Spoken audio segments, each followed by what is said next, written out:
Did you know that your Airbnb listing will make the most money if you do one of two things? And this is going to sound crazy. Number one is raise your price higher than your competition, and do not lower your price. Force your guests to pay more for your property. And number two is to drop your price before your competition can. Maximize that occupancy. Don't get stuck without any day empty on your calendar. Now, those contradict, but both are true. But the question is, when are they true? And that's why today I'm going to teach you 10 high-level tips from my new book, the Revenue Managers Handbook. That way you can maximize your revenue and occupancy with pricing strategy in any season of the year. This is going to be a big video. I hope you're excited. Let's teach you revenue management. Let's begin. Welcome back, Airbnb family. This book is not yet for sale, but you can pre-register down in the link below. The first thing I want to tell you about today, brand new, never taught it before, it's zones. If you're familiar with lead time, this will make sense. Some of you know that your best paying bookings come a certain amount of time into the future.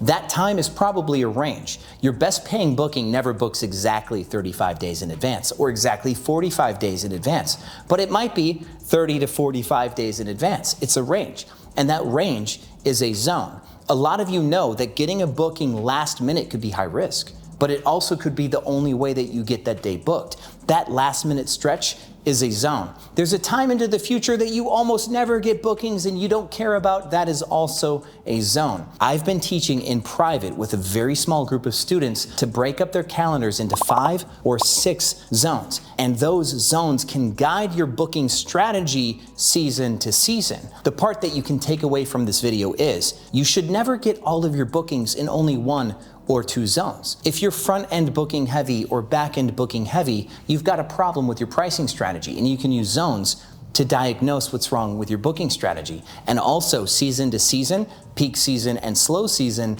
the mix of what bookings should come from what zones needs to change. You've heard me say it before, be the first booked in slow season, be the last booked in peak season. Number 2 is something that is also brand new to the entire short-term rental world. It's called the lowest documented attempt, and you have to be using a zone strategy to use a lowest documented attempt. I hope this doesn't get too high level for some of you. This is very difficult stuff for some. So watch this video again, you will get it, I assure you, but I also promise you this is one of the most important things you will ever learn as a short-term rental host. That's pricing strategy. A lowest documented attempt is the lowest price that you have on record that goes unbooked. It's documented because it's in your calendar. It's an attempt because it failed. So for example, let's say your prices are $1,000 a night, 6 months in advance. And 3 months in advance, you drop that down to $500 a night.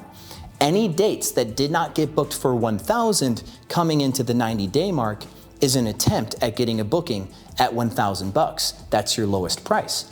But let's say some of those days you drop down to $800 way out there before that 90-day mark. If any of those $800 days didn't get booked, your lowest documented attempt in that zone is $800. There are so many insights hidden within just these 2 tips. If you tracked them, kept them in a journal, and noticed what prices failed at certain zones of lead time, you'd be able to recreate your whole pricing strategy. You'd get booked all of the time in any season while all of your competitors go straight out of business. I promise you that. Number 3, you may have heard of it. It's not as new, but it's something that I pioneered as well, called Adjacency.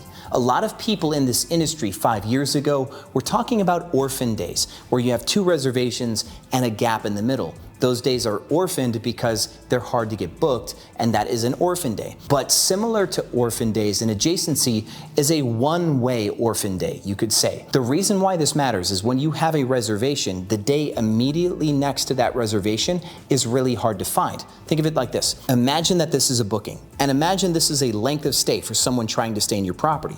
They can search for any range of days, and as long as their check-in is on the day of checkout for this booking or after, they can book. But as soon as this reservation overlaps the other one, they can't find your listing. So for that reason, that one day of checkout is the hardest day to find on your calendar. It's almost impossible to find in search unless someone is searching for a check-in on that exact day.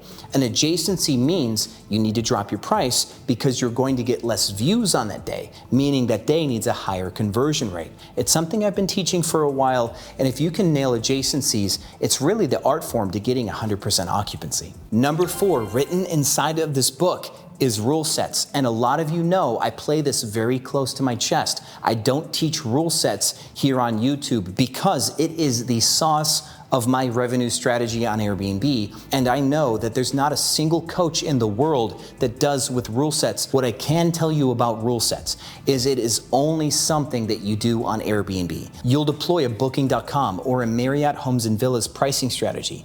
You'll deploy an Airbnb pricing strategy that will have high prices and low prices, and when you drop your prices or change season, you can overwrite settings on your Airbnb listing with rule sets. You can even have something on Price Labs or Wheelhouse changing your rates, and you can go into Airbnb with a rule set and make very minor changes that override what Price Labs and Wheelhouse do. And I promise you, yes, you need to be on your Airbnb calendar even if you pay for Price Labs or Wheelhouse. A lot of people don't get this. They think that a software is a solution where you set it, forget it, very Wizard of Oz approach to pricing strategy. And I will tell you that those pricing softwares are algorithms. And they're wrong sometimes, especially with rapidly changing data like the oversupply post-COVID and the shutdowns with COVID. All of these softwares are referencing data that's not relevant because there was a shutdown in that city. So when there's booms and busts, peaks and stuff like that, the software has a hard time catching up when all of its reference data is wonky, you could say.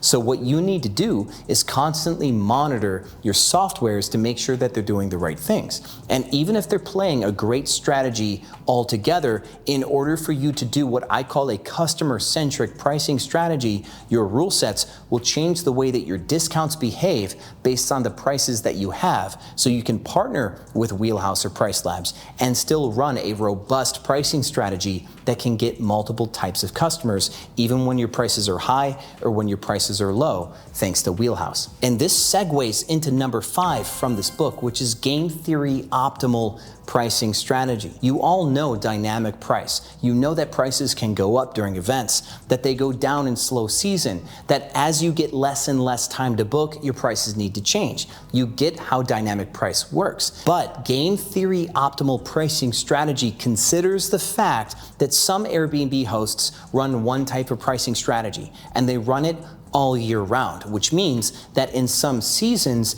there are customers getting left behind. And in slow season, if you're looking to get bookings, if you can run a strategy that targets a customer that no one else is targeting, you can be the only person ready for a certain type of customer. Everyone is competing for customer A, and you win all the bookings from customer B. Game Theory Optimal Pricing Strategy always uses a mix. You're never just going for one or the other, but you can price with flat rates and discounts to get both customer A and customer B. But those customers do change season to season. How much they're willing to pay changes season to season. So as you change your prices, you'll also change your discounts, you'll change your length of stay incentives to make sure that you're always ready for every type of customer. And what's more, the type of customer that you want to get per season may change. You may decide you want a certain type of customer 3 months in advance going into slow season. And that segues into number 6. Be the first booked in slow season, be the last booked in peak season. Yes, I talk about this all of the time. It is a truth of this industry. It is a best practice of contribution margin. If you don't know what contribution margin is, I have a way old school video on that in my free pricing strategy playlist. You should watch that whole playlist next to prime yourself for this book. The reason why you want to be the very first person booked in slow season, it's a probabilities math game. If you have a booking now, you don't have to wonder if you're going to get a booking later. But let's say hypothetically, we're in the middle of slow season. Let's say your slow season is December through February, and it's January, and you have no bookings.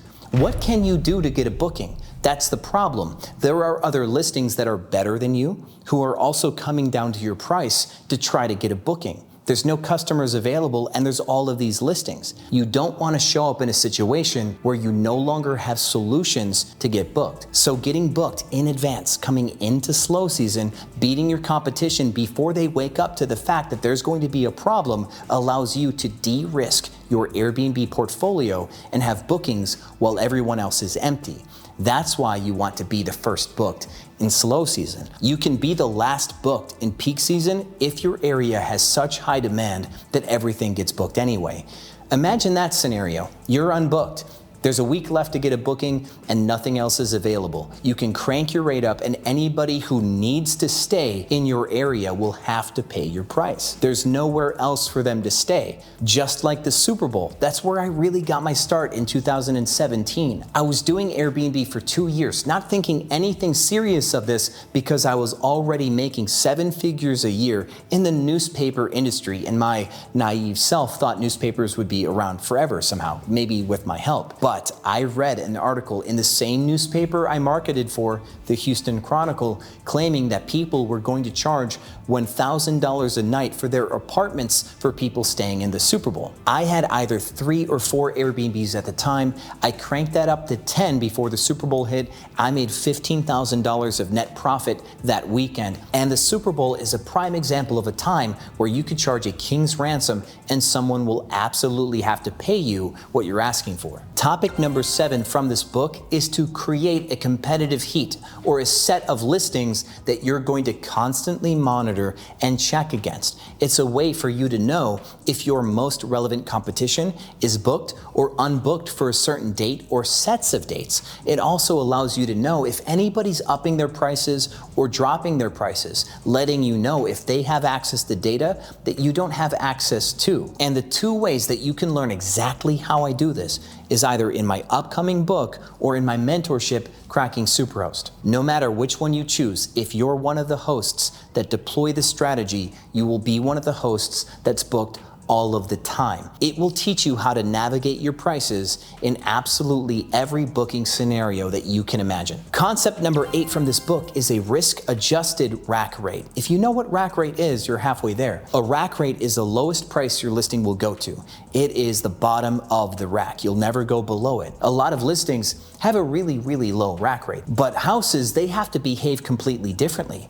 A last-minute booking at a low enough price is a party risk, and the damage from a party far exceeds any opportunity of getting booked. So when you build out your pricing strategy, you have to consider your area, property type, property size, how valuable your listing is, how valuable the furniture is, and what you're willing to sell for, considering that you may be at risk of a party last minute. This is more of a global tip for houses, but even apartments can benefit from this. My properties in Philadelphia, we had to follow the concept of a risk-adjusted rate because after COVID, parties were crazy, and anytime we dropped our rates enough, we would still get parties even in small apartments. Concept number 9 is pace. In order to take advantage of pace, you normally have to have a large inventory. Pace is the velocity that a certain date is getting bookings. Imagine there's 1,000 listings in your area and everybody is not getting booked for one weekend, but everyone is very quickly getting booked for another weekend, maybe a special event. The pace for both of those weekends are different, and how you will manage your prices is dependent on the data that you can get from pace. But even if you have just one listing, there is a way to get pace-based data. Even if you don't want to pay for software,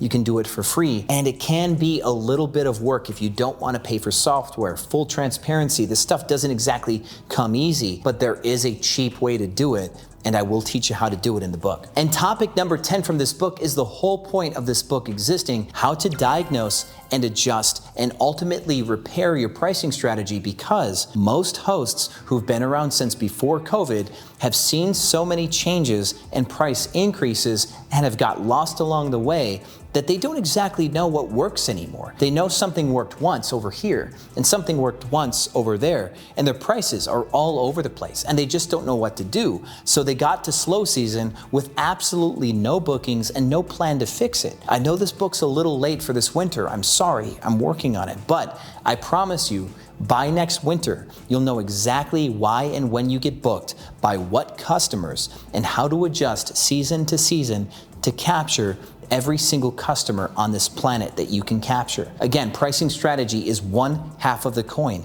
And that is why recently you have seen so many videos on Airbnb design and Airbnb marketing, because if you have an ugly Airbnb listing, revenue management can only do so much. There becomes a point, especially in slow season, that ugly listings don't get booked at any price and the good listings get booked just for a little bit less. So aside from pricing strategy, I recommend you watch this video next. These 10 tips on how to furnish your Airbnb will change your life forever. And if you've already seen this one, here's a whole playlist on how to furnish your Airbnb property. I promise you're going to enjoy it. Thank you so much for watching this video all the way through to the end. You're my favorite people. Thank you as always, and I will see you on the other side.